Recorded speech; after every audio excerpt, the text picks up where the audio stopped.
प्रिय विद्यार्थियों नमस्कार। बीएससी प्रथम वर्ष से टंगलाल कोठारी राजकीय महाविद्यालय राजसमंद फर्स्ट पेपर इनवर्टिब्रेट्स में आज के प्रकरण फैसियोला हेपेटिका का आदिवृक्की उत्सर्जन तंत्र protonephridial excretory system of the Fasciola hepatica का अध्ययन करेंगे। इस कक्षा में आप सभी का स्वागत है। प्रोटोनेफ्रिडिया और excretory system of Fasciola hepatica को अध्ययन की दृष्टि से हम 3 बिंदुओं में विभाजित करके इसका अध्ययन करेंगे। नंबर 1, ज्वाला कोशिकाएं जिन्हें फ्लैम सेल्स कहा जाता है, उत्सर्जी वाहिनियां जिन्हें एक्सक्रीटरी डक्ट्स कहा जाता है, और फिजियोलॉजी या कार्यकी, इसे उत्सर्जन की कार्यकी कहेंगे। फैसियोला हेपेटिका के प्रोटोनेफ्रिडियल सिस्टम के डायग्राम पर सबसे पहले मैं आपको लिए चलता हूँ। प्रोटोनेफ्रिडियल उत्सर्जन तंत्र ऑफ द फैसियोला हेपेटिका का कार्य उत्सर्जन है। उत्सर्जन के साथ साथ ये परासरण नियमन का भी कार्य करता है। उत्सर्जन के लिए इनमें ज्वाला कोशिकाएं, ज्वाला बल्ब या आदिवृक्क प्रोटोनेफ्रिडिया जिन्हें कहते हैं, ये विविध क्रमों की उत्सर्जी वाहिनियों के जटिल जाल द्वारा परस्पर जुड़े हुए होते हैं।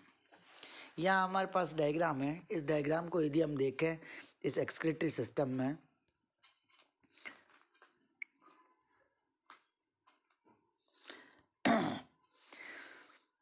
तो ये लाल कलर में जो बिंदु नुमा संरचना यहाँ दिखाई दे गई है, ये सारी संरचनाएं फ्लेम सेल्स कहलाती है। फ्लेम सेल्स की ल्यूमन से कैपिलरी निकलती है जो ट्यूब्यूल में जाती है। इसका ऑर्गेनाइजेशन हम आगे देखेंगे, और अंत में जाकर के ये मेन लॉन्गिट्यूडिनल एक्सक्रीटरी कैनाल में खुलती है। ये main longitudinal excretory canal Fasciola hepatica के पश्च सिरे पर एक्सक्रीटरी पोर के द्वारा बाहर की ओर खुल जाती है। ये इसका एक्सक्रीटरी सिस्टम का डायग्राम है। अब हम बात करते हैं सबसे पहले ज्वाला कोशिकाएं या फ्लेम सेल्स की। फ्लेम सेल्स जो होती हैं वो एक प्रकार से रूपांतरित मेसेनकाइमल कोशिकाएं होती है। ज्वाला कोशिकाओं या फ्लेम सेल्स के द्वारा उत्सर्जन फैसियोला हेपेटिका में होने के कारण फास्ट ने 1919 में इसको ज्वाला कोशिका विधि कहा। जो फ्लेम सेल्स होती है या ज्वाला कोशिका के सिरे पर कूटपादी प्रवर्ध निकले हुए होते हैं जो मेसेनकाइम में फैले हुए होते हैं।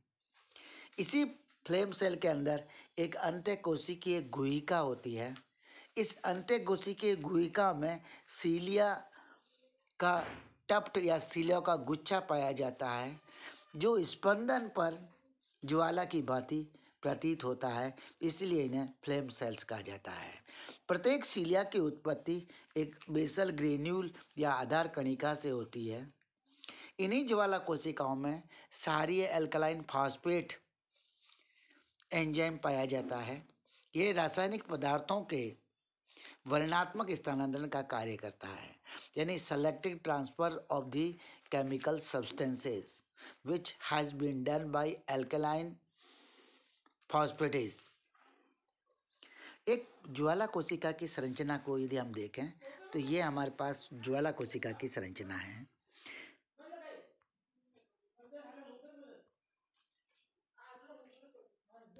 ज्वाला कोशिका में 1 नंबर पर सबसे पहले जो संरचनाएं हैं वो इसके कूटपाद या सूडोपोडिया कहलाते हैं, इधर लिखा हुआ है।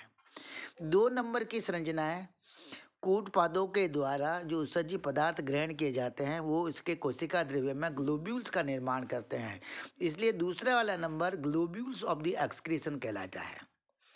तीसरा नंबर जिससे इसकी ल्यूमन में जो सीलिया है उन सीलियाओं की उत्पत्ति होती है उनको बेसल ग्रेन्यूल्स कहा जाता है। ये बेसल ग्रेन्यूल्स का तीसरा नंबर है। बेसल ग्रेन्यूल्स के बाद में इस सेल में भरा हुआ इसका साइटोप्लाज्म है। 4 नंबर पर साइटोप्लाज्म है। 5 नंबर पर सेल की ल्यूमन है। ये इस तरह से सेल की ल्यूमन बनी हुई है।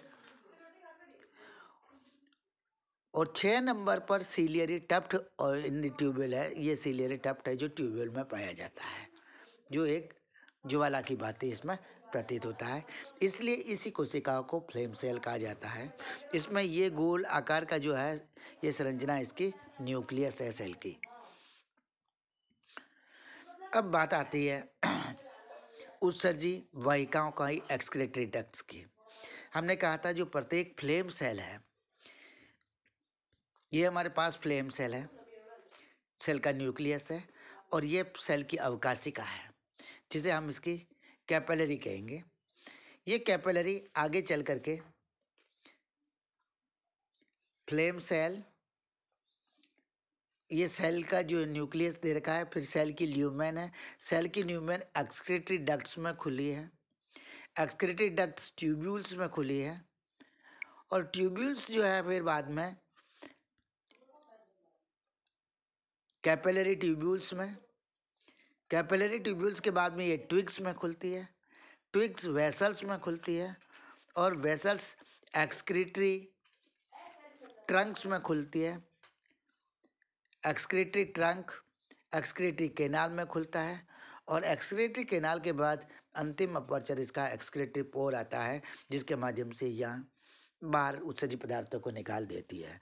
तो एक्सक्रीटरी डक्ट्स में जो मुख्य एक्सक्रीटरी डक्ट्स पाई जाती है, सबसे पहले तो कैपिलरी है जो सेल, उससे निकलने वाली ट्यूब्यूल है, ट्यूब्यूल ट्विग्स में, ट्विग वेसल्स में, वेसल ट्रंक्स में।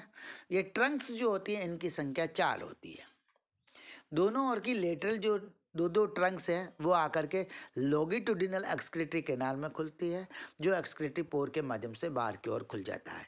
ये लॉन्गिट्यूडिनल एक्सक्रीटरी कैनाल, और ये इसकी जो है ट्रंक्स हैं, ये 4 ट्रंक्स हैं, और प्रत्येक ट्रंक जो होती है फिर आगे की ओर वेसल्स में, इस प्रकार वेसल्स में, और वेसल्स फिर जो है ट्विग्स में, और ट्विग्स फिर जो है ट्यूब्यूल्स में जो सेल की ल्यूमेन तक पहुंचती है। इस प्रकार का इसका ऑर्गेनाइजेशन होता है एक्सक्रीटरी सिस्टम में इन वाहिनिकाओं का। अब हम फिजियोलॉजी की यदि बात करें तो फेसियोला हेपेटिका की इस फिजियोलॉजी में जो है उत्सर्जी पदार्थ, हमने कहा कि इसमें श्वसन जो होता है ग्लाइकोलाइसिस के द्वारा होता है, और ग्लाइकोलाइसिस के द्वारा श्वसन होता है तो उसका अंत उत्पाद जो है पायरुविक एसिड होता है या लैक्टिक एसिड या वसी अम्ल होते हैं, और कार्बन डाइऑक्साइड तथा अमोनिया। तो वसा अम्ल, कार्बन डाइऑक्साइड और अमोनिया इसके उत्सर्जी उत्पाद होते हैं। इसमें से जो कार्बन डाइऑक्साइड है तो विसरण की क्रिया के द्वारा बाहर निकल जाएगी, और जो बाकी जो उत्सर्जी उत्पाद है वो मेसेनकाइम में विसरण के द्वारा प्रोटोनेफ्रिडियस में पहुंचते हैं जहां ग्लोब्यूल्स ऑफ एक्सक्रीशन का निर्माण करते हैं। ग्लोब्यूल्स ऑफ एक्सक्रीशन अपना सिक्रीशन जो है सेल की ल्यूमेन में कर देती है, और सेल की ल्यूमेन में पक्षमाप पाए जाते हैं, उनकी स्पंदन होता है, और उसकी स्पंदन से नलिकाओं में ये उत्सर्जी पदार्थ जो है गति करके उत्सर्जी छिद्र से शरीर के संकुचन द्वारा बाहर की ओर निकल जाता है। इसी के शरीर में जो नाइट्रोजनस वेस्ट अमोनिया है वो शरीर का अध्यावरण जो होता है उस अध्यावरण के साथ बाहर की ओर निकाल दिए जाते हैं। क्योंकि ये एक्सक्रीटरी सिस्टम है, फेसियोला हेपेटिका यकृत की पित्त वाहिनियों में रहता है, इसलिए इसके प्रासरण नियमन का कार्य भी इसी तंत्र पर निर्भर करता है। प्रोटोनेफ्रिडियल सिस्टम जो होता है वो उत्सर्जन के साथ साथ प्रासरण नियमन का कार्य भी करता है। असाइनमेंट यदि हम देखें आज का, तो फेसियोला हेपेटिका के उत्सर्जी तंत्र का नामांकित चित्र बनाते हुए वर्णन कीजिए। ये आज का क्वेश्चन है आपके पास। इंग्लिश में से कहना चाहें तो describe the excretory system of Fasciola hepatica and draw a labelled diagram for the same. Thank you for watching this video. Have a good day.